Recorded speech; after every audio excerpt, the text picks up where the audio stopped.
Épître de Paul aux Romains, chapitre 5. Étant donc justifiés par la foi, nous avons la paix avec Dieu par notre Seigneur Jésus-Christ, à qui nous devons d'avoir eu par la foi accès à cette grâce, dans laquelle nous demeurons fermes, et nous nous glorifions dans l'espérance de la gloire de Dieu. Bien plus, nous nous glorifions même des afflictions, sachant que l'affliction produit la persévérance la victoire dans l'épreuve, et cette victoire, l'espérance. Or, l'espérance ne trompe point, parce que l'amour de Dieu est répandu dans nos cœurs par le Saint-Esprit qui nous a été donné. Car, lorsque nous étions encore sans force, Christ, au temps marqué, est mort pour des impies. À peine mourrait-on pour un juste, quelqu'un peut-être mourrait-il pour un homme de bien. Mais Dieu prouve son amour envers nous, en ce que, lorsque nous étions encore des pécheurs, Christ est mort pour nous. À plus forte raison donc, maintenant que nous sommes justifiés par son sang, serons-nous sauvés par lui de la colère. Car, si lorsque nous étions ennemis, nous avons été réconciliés avec Dieu par la mort de son Fils, à plus forte raison, étant réconciliés, serons-nous sauvés par sa vie. Et non seulement cela, mais encore nous nous glorifions en Dieu par notre Seigneur Jésus-Christ, par qui maintenant nous avons obtenu la réconciliation.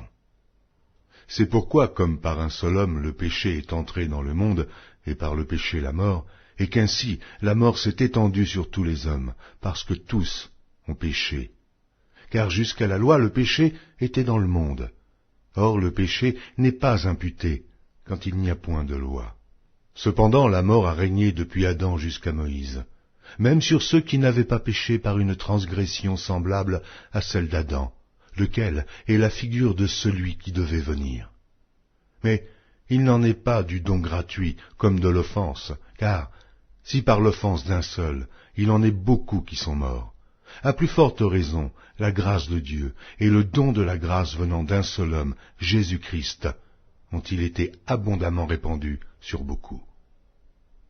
Il n'en est pas du don comme de ce qui est arrivé par un seul qui a péché, car c'est après une seule offense que le jugement est devenu condamnation, tandis que le don gratuit devient justification après plusieurs offenses.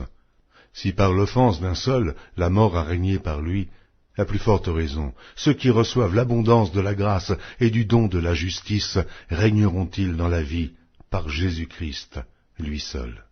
Ainsi donc, comme par une seule offense la condamnation a atteint tous les hommes, de même, par un seul acte de justice, la justification qui donne la vie s'étend à tous les hommes. Car, comme par la désobéissance d'un seul homme beaucoup ont été rendus pécheurs, de même, par l'obéissance d'un seul, beaucoup seront rendus justes.